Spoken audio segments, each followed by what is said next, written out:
The ink is a boundless cave.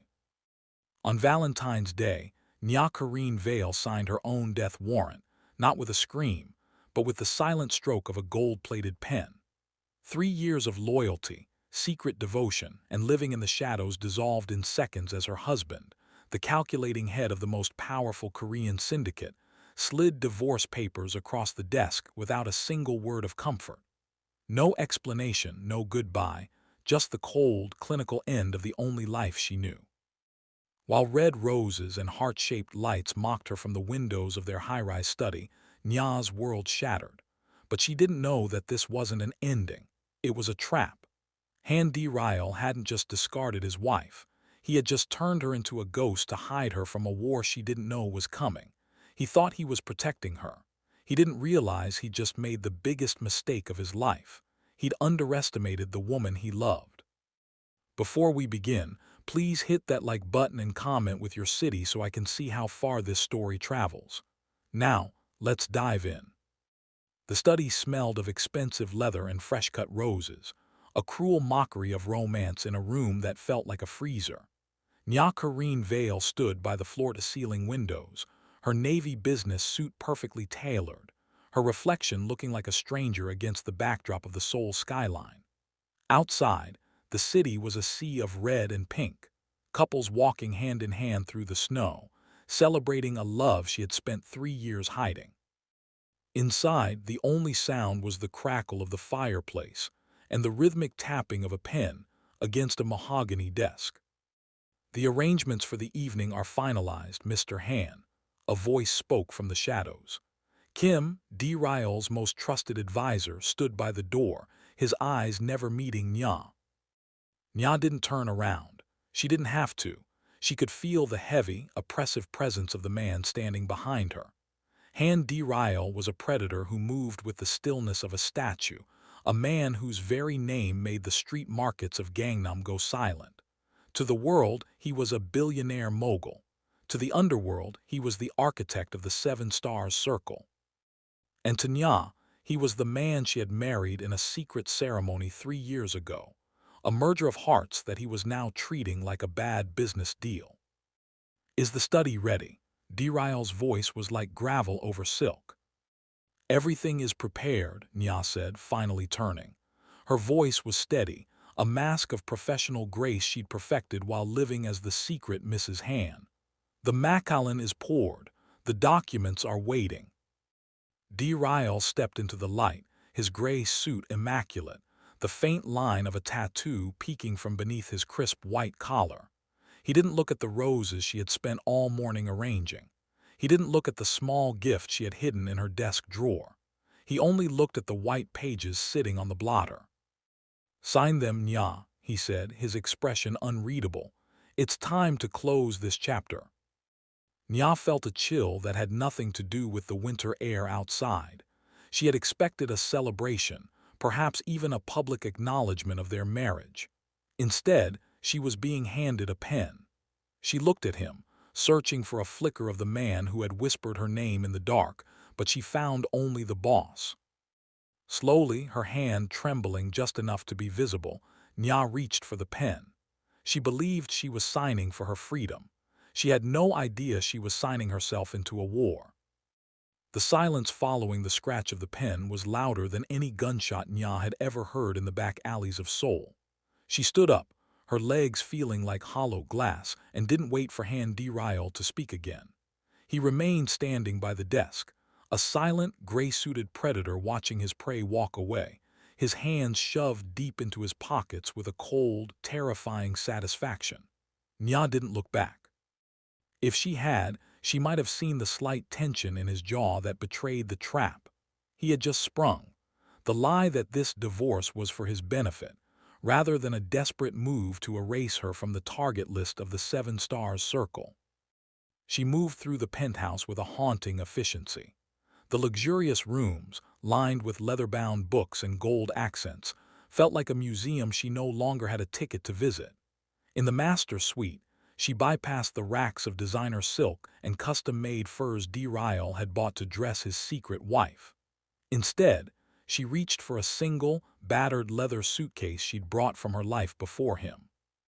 She packed only the essentials, a few changes of clothes, her passport, and the crushing weight of 3 years of wasted devotion. The penthouse staff, usually a flurry of invisible activity, stood like statues in the hallway as she emerged. They knew. In the mafia world, news of a fall from grace traveled faster than the elevator. As she reached the foyer, the head housekeeper, much like the one in the Hale estate, offered a look of pity that felt like a serrated blade against Nyah's skin. "Goodbye, Mrs. Han," the woman whispered. "Just Nyah," she replied, her voice cracking for the first time. "I was only ever just Nyah." She stepped into the private elevator, the gold-plated doors sliding shut on the life she thought would be her forever.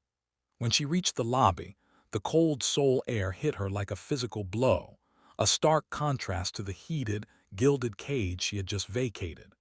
She waved down a generic silver taxi, refusing the offer of the black town car that usually ferried her through the city. As the taxi pulled away from the curb, Nyah leaned her forehead against the cool glass of the window. The city was a sensory overload of romance. Neon hearts pulsed on every storefront, and street vendors sold oversized bouquets of the same red roses that now sat rotting in Dae-Ryul's study. Then she saw it, a massive digital billboard looming over the Han River. "Happy Valentine's Day. Love is forever," it screamed in vibrant pink letters, showing a smiling couple holding each other. The irony was the final breaking point. A jagged sob escaped her throat, her shoulders finally slumping as the exhaustion of the morning took hold. She buried her face in her hands, weeping for the woman who had believed in the lie, unaware that even now, a black SUV was pulling out of the penthouse shadows to follow her. She thought she was heading toward a lonely ruin, never suspecting that her freedom was just the next room in Dae-Ryul's fortress. Nyah spent the first week in a daze of survival, determined to scrub the scent of expensive cologne and gunpowder from her skin. She found a small, sun-bleached apartment in a quiet corner of Mapogu, far from the towering glass spires of the Gangnam elite. The landlord, an elderly man with a kind smile and calloused hands, had accepted her deposit without a credit check, claiming he had a good feeling about her. For the first time in 3 years, Nyah felt a sliver of hope. She was no longer the secret wife of a ghost. She was a woman with a key to her own door. Her next mission was independence. She spent hours in small cafes, scouring job boards until she landed an interview at a boutique logistics firm. The office was modest, filled with the hum of printers and the smell of stale coffee, a grounding reality that felt like an anchor. The manager, a middle-aged woman named Mrs. Cho, hired her on the spot. She didn't ask why a woman with Nyah's refined poise was looking for entry-level data entry. She only noted that Nyah's English was perfect for their international clients. By the third day of work, the initial relief began to curdle into a strange, prickling suspicion. It started with small things. The cafeteria lady always seemed to have Nyah's favorite herbal tea waiting, despite it not being on the menu. The subway was always unusually spacious when she boarded, as if a silent perimeter had been cleared just for her. Then there was the landlord, who showed up at her door with a brand new heater, claiming he'd found it in the basement and thought she might be sensitive to the cold. The realization didn't hit her until she was filing invoices late one Tuesday evening. As she scanned a list of the firm's silent investors, a name leaped off the page: SSC Holdings. The 7 stars circle. Her blood turned to ice. She began digging through the office's digital archives, her fingers flying over the keys with a frantic desperation. Every client, every major contract, and every random landlord she had interacted with since leaving the penthouse led back to a single web. She wasn't free. She was living in a simulation. Dae-Ryul hadn't just watched her leave. He had built a second world for her to live in, a controlled environment where every chance encounter was a scripted protection detail. Her job was a fabrication to keep her busy. Her apartment was a fortified outpost disguised as a slum. The manager, the tea lady, even the kind old man with the heater, they weren't neighbors or colleagues. They were employees. Nyah stared at the blinking cursor on her screen, the weight of the trap finally pressing down on her chest. D-Ryul had given her a divorce, but he had never intended to give her a life without him. She was still his most precious asset, tucked away in an invisible gilded cage where she could pretend to be independent while remaining firmly under his thumb. The heartbreak she had felt on Valentine's Day sharpened into a cold, focused fury. If he wanted to treat her like a pawn on his board, he had forgotten one thing. She had been watching him play for 3 years, and she knew exactly how to move when the king wasn't looking. The cold realization of her controlled reality made the air in the small logistics office feel thick and suffocating. Nyah stayed late, not out of a sense of duty, but because she needed the cover of darkness to think. If her entire world was a stage set by D-Ryul, then every exit was a camera lens and every stranger was a guard. She left the building at 8:00 p.m., her coat pulled tight against a sudden, biting wind that swept through the narrow streets of Mapogu. She didn't take her usual route. Instead, she ducked into a crowded night market, hopping the heat of the street food stalls and the crush of tourists would provide a momentary blur in D-Ryul's surveillance. But as she moved past a stall selling spicy rice cakes, the hair on the back of her neck stood up. It wasn't the familiar, protective weight of D-Ryul's ghost security. This was different, a sharp, jagged edge of malice cutting through the crowd. Across the narrow alley, leaned against a soot-stained brick wall, stood a man in a nondescript track jacket.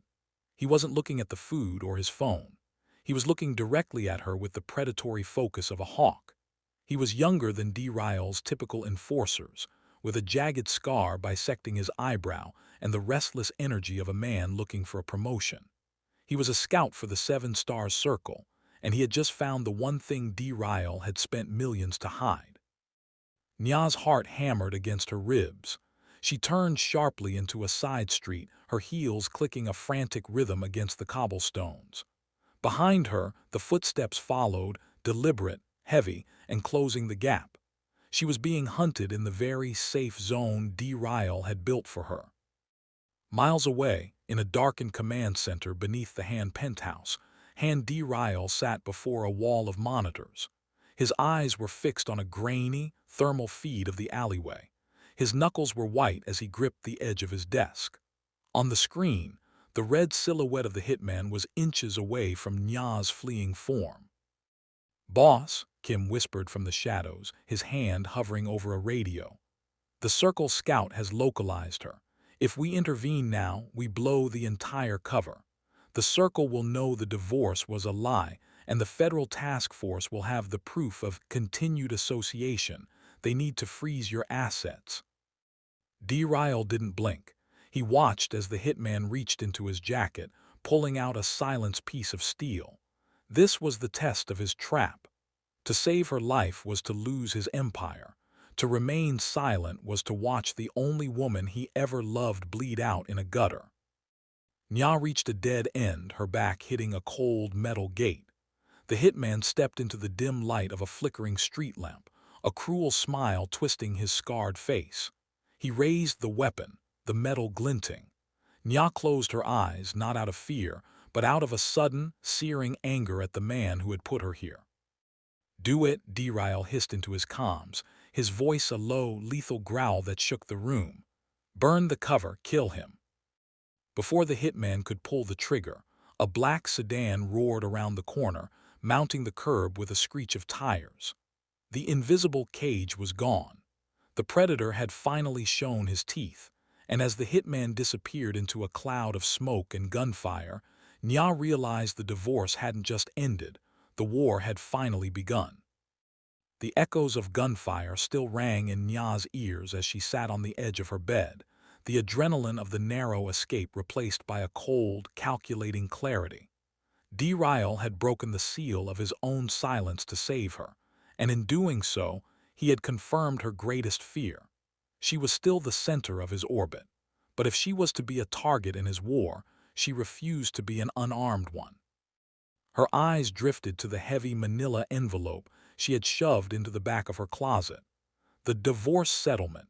She had been too heartbroken to truly examine the night she left the penthouse. She pulled the documents out, spreading them across the small wooden table. At first glance, it was exactly what it appeared to be, a generous severance for a secret wife. There were titles to properties she'd never visited and a monthly stipend that could support her for a lifetime. But as Nyah's fingers traced the legalese, her training in Dae-Ryul's logistics empire kicked in. She noticed a series of unusual strings of alphanumeric characters buried within the clauses of a standard real estate transfer. To a lawyer, they looked like internal filing codes. To Nyah, they looked like the routing keys for the offshore ghost funds. She had once heard the Seven Stars Circle whispering about in hushed, terrified tones. She pulled out her laptop, her breath hitching as she began to cross-reference the codes with the encrypted ledger she had memorized during her years of silence at his side. As the data populated the screen, the truth unveiled itself in a cascade of glowing numbers. Dae-Ryul hadn't just given her money, he had given her the keys to his kingdom's shadow. These weren't just bank accounts. They were the slush funds used to pay off the council, the untraceable capital that kept the Seven Stars Circle loyal, and the federal task force at bay. The weight of the discovery made her dizzy. By putting this information in her hands, Dae-Ryul had made her more than a protected ex-wife. He had made her the most powerful person in the syndicate. He had hidden the Empire's lifeblood in plain sight, betting that no one would look for the Mafia's treasures in the pockets of a heartbroken woman. Nyah stared at the encrypted numbers, a new kind of fire igniting in her chest. For 3 years, she had been a social asset, a piece of currency used to buy Dae-Ryul's peace of mind.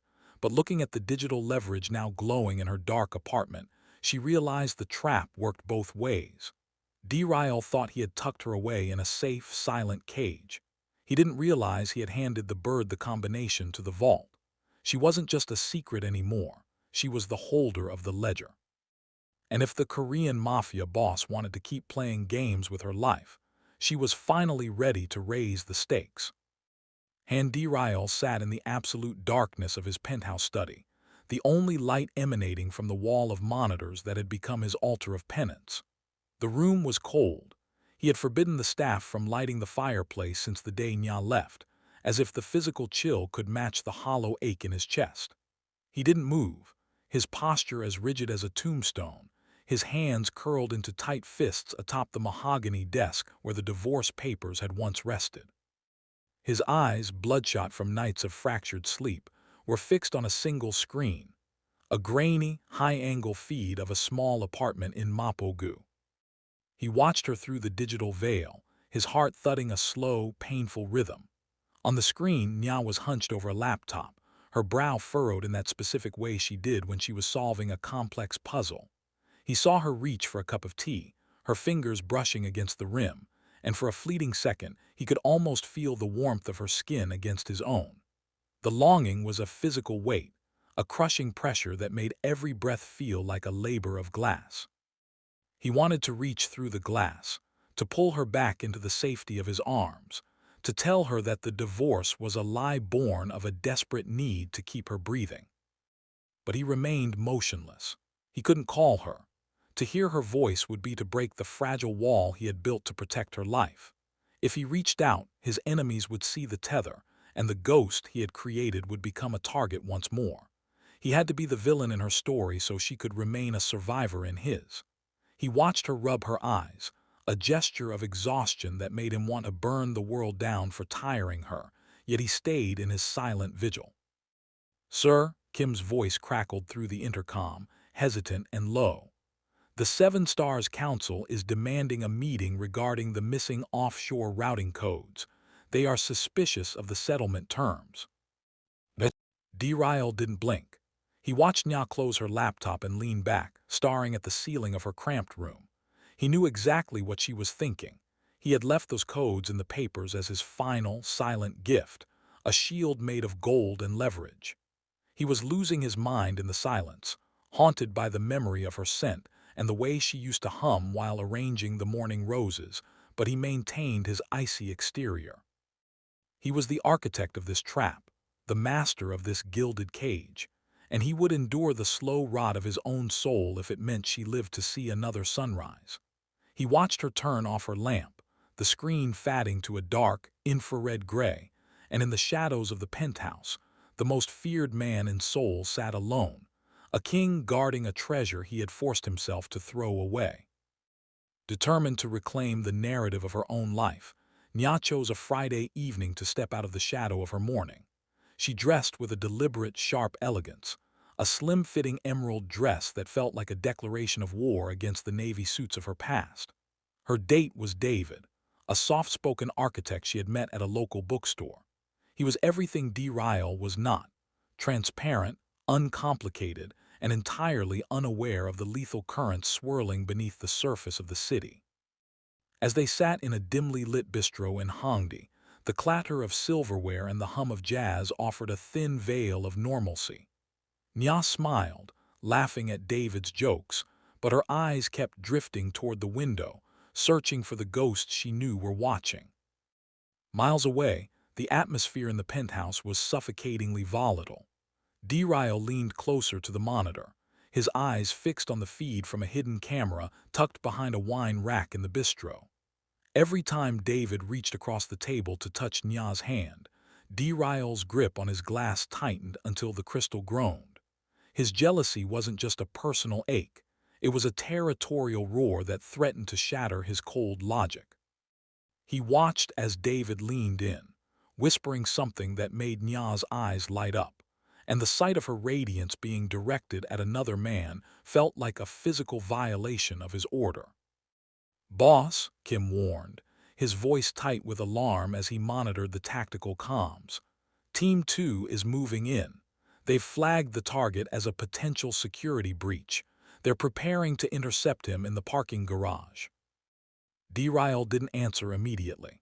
He watched on the screen as David stood up to head toward the restroom, and in the background he saw two of his own enforcers rise from a corner booth, their hands reaching into their jackets for silenced weapons. The mission was to keep Nyah safe and isolated, but the enforcers, sensing their leader's silent fury, were ready to eliminate the distraction. The line between protection and assassination was blurring in the heat of Dae-Ryul's silent rage. "Stand down," Dae-Ryul finally hissed, his voice a low, guttural rasp that sounded like it was being pulled from his throat. "Do not touch him. If you spill blood in front of her tonight, I will personally see to it that you never see the sun again." The order was relayed just seconds before the enforcers reached the bathroom corridor. Back at the table, Nyah watched David return, nodding the slight tremor in his hands and the way the air in the room seemed to have suddenly dropped 10 degrees. She felt the heavy, invisible weight of Dae-Ryul's gaze pressing against her back, a possessive shadow that refused to let her go. She realized then that as long as she stayed in this city, there would be no moving on. Every man she spoke to, every hand she held, would be a target in Dae-Ryul's twisted game. She caught the eye of a waiter who lingered too long near their table and offered a cold, knowing smirk. If Dae-Ryul was watching, she wanted him to see that she was no longer afraid of the dark. She was learning to lead the monsters through it. The fragile illusion of Nyah's quiet life shattered at 3 in the morning when her burner phone vibrated against the nightstand with a frantic, rhythmic persistence. It wasn't a call from Seoul, but a masked number from Virginia. Her sister's voice, breathless and terrified, came through the line in jagged bursts, describing black SUVs idling at the end of their suburban driveway and a delivery man who had tried to force his way through the front door. The Seven Stars Circle had stopped looking for the money in the digital ether and had started looking for it in the bloodline. The divorce, intended to be a firewall, had instead become a beacon. The council's elders weren't fools. They had analyzed the settlement and realized that Dae-Ryul's sudden coldness was too perfect, his detachment too calculated. They knew that if the boss was willing to discard his greatest treasure, it was because he was using her as a vault. By targeting Nyah's family in the United States, they were forcing a breach in Dae-Ryul's perimeter, betting that the man who ruled with a heart of stone would crumble the moment his secret weakness was held to a flame. Nyah stood in the center of her dark apartment, the cold floor biting at her feet as she listened to her mother crying in the background of the call. The fury she had felt toward Dae-Ryul for his manipulation was suddenly eclipsed by a primal, protective instinct. She realized then that the trap had expanded far beyond the streets of Mapogu. Her family were civilians, innocents who had no place in the violent hierarchy of the Korean underworld. If she remained passive, they would become the currency used to pay for Dae-Ryul's throne. She hung up the phone and turned toward her laptop, her eyes cold and focused. She didn't call the police, and she didn't call Dae-Ryul. She knew the police couldn't stop the circle, and calling Dae-Ryul would only confirm to the council that they had hit their mark. Instead, she opened the encrypted files she had decoded days earlier. She looked at the slush funds, the millions of dollars meant to buy loyalty and silence, and began to move the numbers. If the circle wanted to play with her family's lives, she would make it the most expensive mistake in their history. She began diverting small, untraceable amounts of the circle's own capital to private security firms in Virginia, hearing elite protection for her family under the very names of the council members who were currently hunting her. She was no longer just a woman in a gilded cage. She was becoming the ghost in the machine. As she watched the confirmation lights blink green, she knew the breach worked both ways. The circle had come for her heart, but she was going for their lifeline. Nyah didn't wait for the shadows to come to her. She stepped out into the humid Seoul night and walked straight toward the black sedan that had been idling 2 blocks from her apartment for 3 days. She didn't knock on the tinted glass. She simply opened the rear door and sat inside, the smell of expensive leather and gun oil instantly transporting her back to the life she had tried to flee.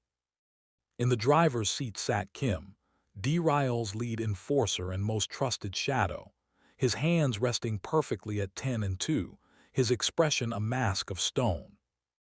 "Drive," she said, her voice a sharp blade in the quiet cabin. "And don't you dare tell me you're here for my protection." Kim didn't look at her through the rearview mirror, but the tension in his shoulders shifted. He pulled away from the curb, moving through the neon-soaked streets of Mapogu with a clinical precision.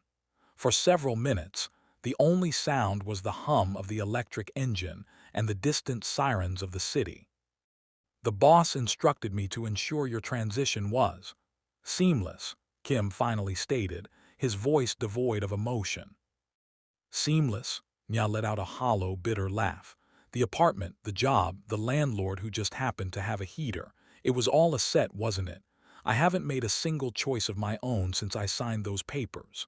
She leaned forward, pressing her reflection into the seatback. "Why the divorce, Kim? If he wanted me in a cage, why go through the theater of letting me go?" Kim remained silent for a long moment, his eyes scanning the road for threats that Nyah now realized were always there. The Seven Stars circle was closing in.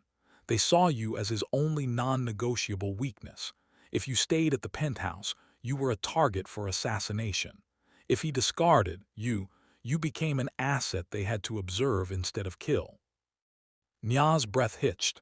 The cold realization began to sink in, heavier and more terrifying than the grief she had carried. "I wasn't just being hidden. I was being moved."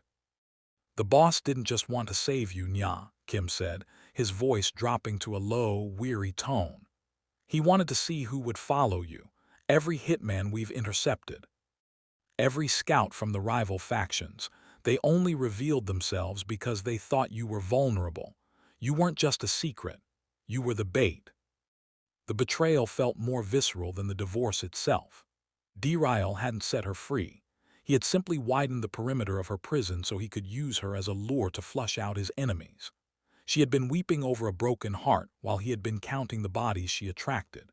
She stared out at the passing lights of Seoul, the city suddenly looking like a vast, interconnected web where she was the fly in the center, vibrating the silk for the spider's benefit.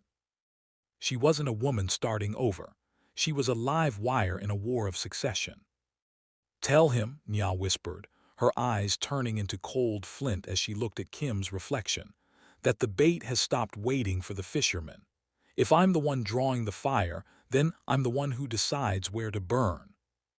Nyah sat in the flickering glow of her laptop, the hum of the small apartment's refrigerator the only sound in a world that felt increasingly fragile. She no longer saw the numbers on her screen as a settlement or a gift. She saw them as the blood supply of an empire that had used her as a target. If Dae-Ryul wanted to play a game where she was the bait, she would ensure the cost of the lure was more than he could afford to pay. With a steady hand and a heart hardened by the betrayal she had uncovered in Kim's car, she began the digital heist. She didn't move the money to her own accounts. That would be too easy to track, too simple for a man like him to reverse. Instead, she utilized the encrypted routing keys to splinter $50 million into 1,000 different directions. She funneled the capital into offshore accounts held by rival subsidiaries, into frozen legal defense funds, and into charitable foundations that would trigger automatic federal audits the moment they were touched. She wasn't just taking the money. She was ghosting it, turning the syndicate's liquid power into a liability that would set the Seven Stars Circle's internal sensors screaming. As the final confirmation bar reached 100%, Nyah closed the laptop and waited. She knew how the hierarchy worked. The loss of $50 million wouldn't just be a financial blow, it would be a signal of total systemic failure.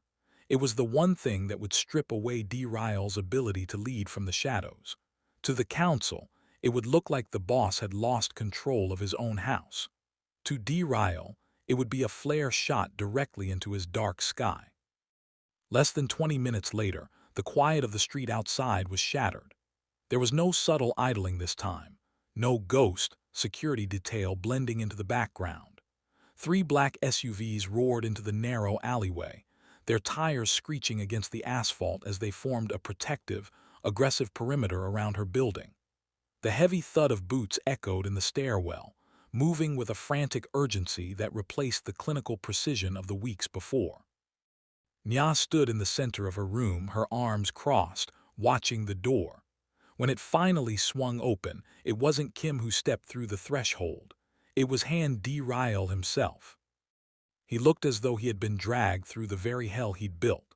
His tie was loosened, his hair uncharacteristically disheveled, and the cold, unreadable mask he wore as a weapon was cracked wide open.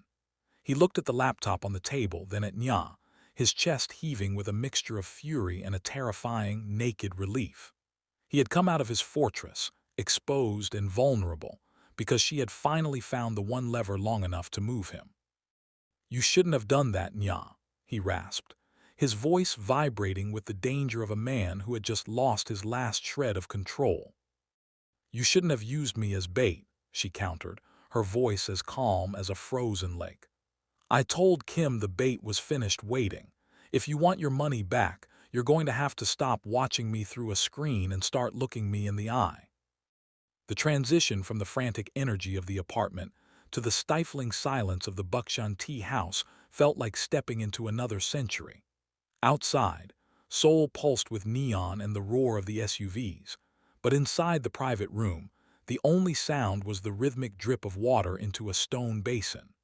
Nyah sat on the silk floor cushion, her emerald dress a vibrant contrast against the muted wood and rice paper walls. Across from her, Han Dae-Ryul sat with his legs crossed, the flickering candlelight catching the sharp angle of his jaw and the dark ink of the tattoos creeping up his neck. The air between them was thick, charged with the static of 3 years of secrets and the raw, dangerous heat of a reunited pair who had spent weeks watching each other through glass. Dae-Ryul poured the tea, his movements steady despite the chaos he had left behind at the penthouse. He didn't look like a man who had just lost $50 million. He looked like a man who had finally found the only thing that mattered. He slid the cup toward Nyah, his fingers lingering near hers on the low table. The touch, brief as it was, sent a jolt of electricity through her that she fought to ignore. "You brought me out, Nyah," he whispered, his voice a low, melodic growl that vibrated in the small space. "You scorched the earth just to see if I was still standing on it." "I brought you out because I'm tired of being a ghost in your machine," she replied, her voice steady even as her heart hammered against her ribs. She reached into her bag and pulled out the divorce papers, the very ones she had signed on Valentine's Day. She laid them on the table, her hand resting firmly over the signature line. You told Kim these were never filed. You told him they were a ruse to protect your assets. Which means, according to the law and your own counsel, I am still the wife of the head of the Seven Stars Circle. Dae-Ryul's eyes darkened, a flash of something possessive and primal crossing his face. He leaned forward, the scent of sandalwood and expensive tobacco filling her senses. And what do you intend to do with that title, Nyah? Use it to burn me down. I intend to use it as a shield, she said, leaning in until they were inches apart, their breaths mingling in the cold air. If I am your wife, I am a protected entity. If I am your wife, the council cannot touch me without starting a civil war. But more importantly, if I am your wife, I have legal access to every account I just ghosted. You want that money back. You want the circle to stop calling for your head, she tapped the paper. Then stop treating me like bait and start treating me like the queen. The tension in the room shifted, the power dynamic tilting on its axis. Dae-Ryul reached out, his hand cupping the side of her neck, his thumb tracing the line of her jaw with a slow, agonizing pressure. The threat in his touch was indistinguishable from the desire. He wasn't just looking at his leverage anymore. He was looking at the woman who had finally learned to play his game better than he did. A queen is a dangerous thing to have at the table, he rasped, his eyes dropping to her lips. Then it's a good thing you like to gamble, she countered. The electric tension in the tea house was shattered not by words, but by the sudden, violent splintering of wood. The serene silence of the Buckshan district evaporated as a flashbang grenade skittered across the tatami mats, detonating in a blinding white roar. Before the smoke could even settle, the paper walls of the private room were shredded by a hail of suppressed gunfire. Dae-Ryul's reaction was instinctive, honed by a lifetime of surviving the unthinkable. In one fluid motion, he lunged across the low table, his weight slamming into Nyah to shield her body with his own. They tumbled to the floor as the stone basin behind them exploded into dust. Nyah felt the heat of the rounds passing overhead, the terrifying whistle of lead cutting through the air where her head had been seconds before. Stay down, Dae-Ryul hissed, his voice strained. He reached into the small of his back, drawing a sleek black handgun and returning fire with a rhythmic, lethal precision. But as he shifted to cover the doorway, a stray round caught him. Nyah heard the sickening thud of a bullet meeting flesh, followed by a sharp, guttural intake of breath. Dae-Ryul's shoulder jerked back, blood instantly blooming across the immaculate gray fabric of his suit. Dae-Ryul, Nyah screamed, reaching for him. He slumped against the low table, his face pale but his eyes burning with a desperate, dying light. The attackers, men in tactical gear from the rival Seven Stars faction, were already stepping through the ruins of the wall, their boots crunching on broken teacups. Take it, Dae-Ryul gasped. Sliding a second weapon, a compact semi-automatic, across the floor toward her. His hand was shaking, the blood from his wound slicking the floorboards. Nyah, look at me. You are the queen, don't let them take you. Nyah stared at the cold, heavy metal of the gun. For 3 years she had lived in the shadow of this violence, a social asset who looked the other way while the ledger was balanced in blood. She had never even held a weapon, let alone used one. But as she looked at the man who had lied to her, protected her, and was now bleeding out for her, the resignation that had defined her since Valentine's Day finally snapped. The first gunman stepped into the light, his weapon raised to finish the boss. Nyah didn't think. She didn't pray. She simply reached out and gripped the cold steel. The weight of it was surprising, balanced, and unforgiving. She remembered the target practice she had watched from the penthouse balcony, the way Dae-Ryul's breath hit a steady rhythm before the trigger pull. She stood her ground, her emerald dress stained with his blood, and leveled the barrel at the silhouette in the doorway. The world slowed to a single, pulsing point of focus. Her finger tightened. The recoil shocked her arm, the roar of the discharge deafening in the small space, but she didn't look away. The man in the doorway crumpled. She was no longer the bait. She was no longer the secret. As she stood over the wounded king, weapon in hand, Nyah realized the trap had finally snapped, not on her, but on anyone foolish enough to think she was still a victim. The secondary safe house was a windowless basement beneath a laundromat, smelling of industrial soap and damp concrete. It was a far cry from the gilded luxury of the penthouse, but it was the only place left where the shadows didn't have eyes. Nyah forced Dae-Ryul into a metal chair, the harsh fluorescent light overhead making the blood on his gray suit look black. Her hands were still shaking from the weight of the gun she had fired, but as she opened a medical kit, a cold, surgical calm took over. "Hold still," she commanded, her voice raw.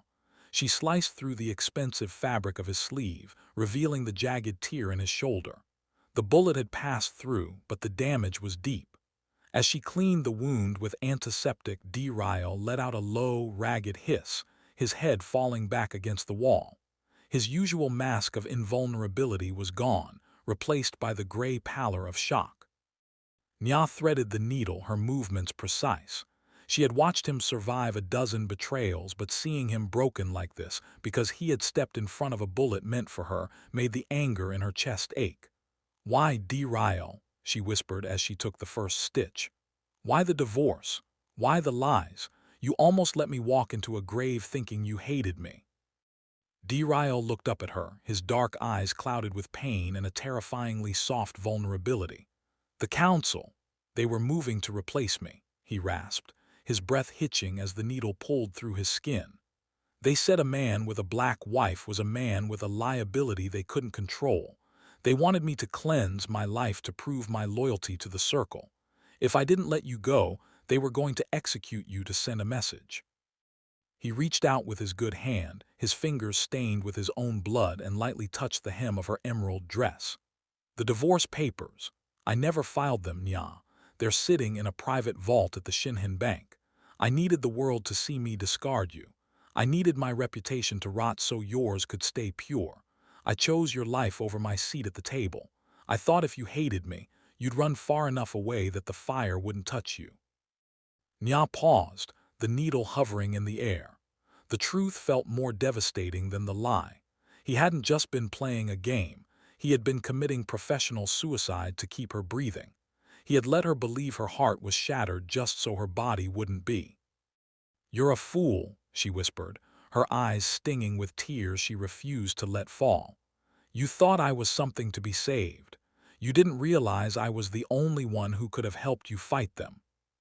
"I know that now," he said, a ghost of a smile touching his bloodless lips. "I watched you tonight. You weren't a victim. You were the only thing in that room that was truly dangerous." She finished the final stitch and knotted the thread, her hands finally steady.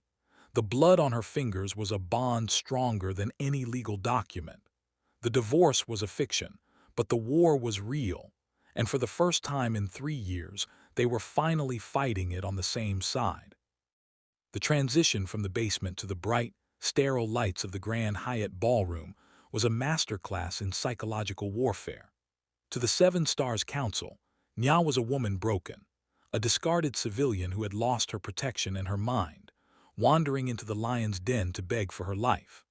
As she walked across the marble floor, her emerald dress replaced by a shimmering, translucent gold that felt like armor, the elders watched her with a mixture of amusement and hunger.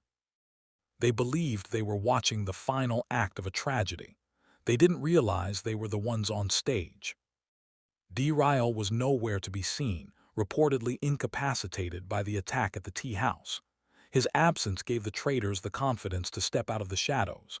Antonio Park, the ringleader of the internal coup, intercepted Nyah near the center of the room, a glass of champagne in his hand and a victor's smirk on his face. "You shouldn't be here, little bird," he whispered, his voice dripping with condescension. "The boss isn't here to save you this time." Nyah didn't flinch. She leaned in close as if to whisper a plea for mercy, but her eyes were cold, reflecting the glitter of the chandeliers. "I'm not here for him," she murmured, her voice carrying through the tiny, high-frequency microphone hidden in her necklace. "I'm here for the $50 million you thought was missing." On the other side of the city, sitting in a mobile command unit with his shoulder bound in white gauze, D-Ryul watched the feed from Nyah's jewelry. His finger hovered over a keyboard. "Now," he whispered. In an instant, the digital screen surrounding the ballroom, intended to display the syndicate's annual growth, flickered and died. They were replaced by the ghost account ledgers Nyah had manipulated. Every bribe Antonio had taken, every secret offshore transfer he had made to the Circle's enemies, flashed in high definition for the entire council to see. The room went deathly silent. Nyah stepped back, her civilian facade dropping to reveal the razor-sharp tactical mind beneath. She wasn't just a distraction. She was the delivery system for the evidence that made Antonio a dead man walking.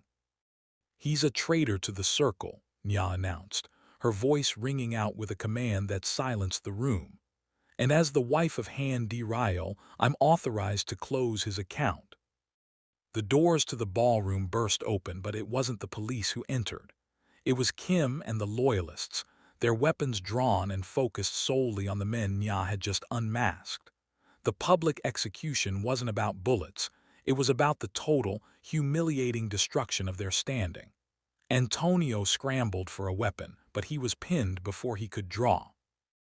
Nyah walked past him, not sparing a glance at the man who had tried to hunt her. She walked straight toward the exit where a black SUV was pulling up. The door opened and she saw D-Ryul waiting in the shadows of the backseat. He reached out a hand, and as she took it, the power dynamic of the Seven Stars Circle shifted forever.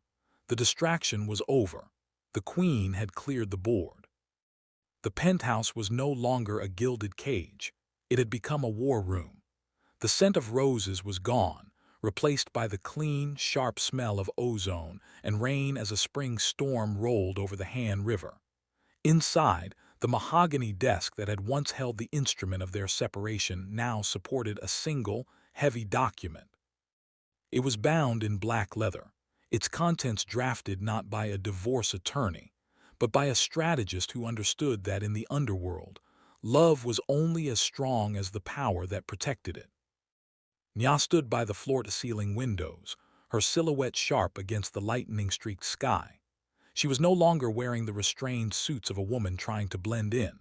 She wore a deep crimson silk that draped like spilled wine, her hair crowned in a subtle gold filigree headpiece. When she turned, her eyes met D-Ryul's. He was sitting in his chair, his arms still in a sling, but the ghost of the man who had watched her through a monitor was gone. In his place was a man who looked at his wife with a reverence that bordered on awe. "The council has ratified the new bylaws," D-Ryul said, his voice regaining its smooth, lethal edge. "There are no more secrets, no more merger assets. You are the first consigliere of the Seven Stars Circle to hold a seat by right of blood and brilliance." Nyah walked toward the desk, her movements slow and deliberate. She picked up the original divorce papers, the ones she had signed in heartbreak on Valentine's Day. Without a word, she walked over to the fireplace and dropped them into the embers. She watched the ink curl and blacken, the lie of her resignation turning to ash. She then turned to the new contract. It wasn't a marriage certificate. They didn't need a piece of paper to tell them they were bound. It was a partnership agreement that codified her control over the ghost accounts and the syndicate's global logistics. It was the document that ensured if D-Ryul was the sword of the empire, she was the hand that swung it. D-Ryul stood up, wincing slightly as he moved, and handed her the gold-plated pen. "This time," he whispered, stepping close enough that she could feel the heat radiating from his chest, "you aren't signing goodbye. You're signing your name over the city." Nyah signed her name with a steady, flourished hand. When she finished, she didn't step back. She looked up at D-Ryul, her hand resting on the lapel of his suit. "I'm not the woman you tried to hide anymore, D-Ryul. If you ever try to protect me by lying to me again, I won't just steal your money. I'll take your throne." D-Ryul let out a low, dark laugh, his good hand coming up to cup her face, his thumb brushing over her lips. "I would expect nothing less, my queen." He led her out onto the balcony, the rain misting against their skin. Below them, the lights of Seoul stretched out like a carpet of jewels, a city that finally knew her name. They stood together, visible and unyielding, the king and queen of a new order built on blood, brilliance, and a love that had survived the ultimate trap. I hope you enjoyed this journey with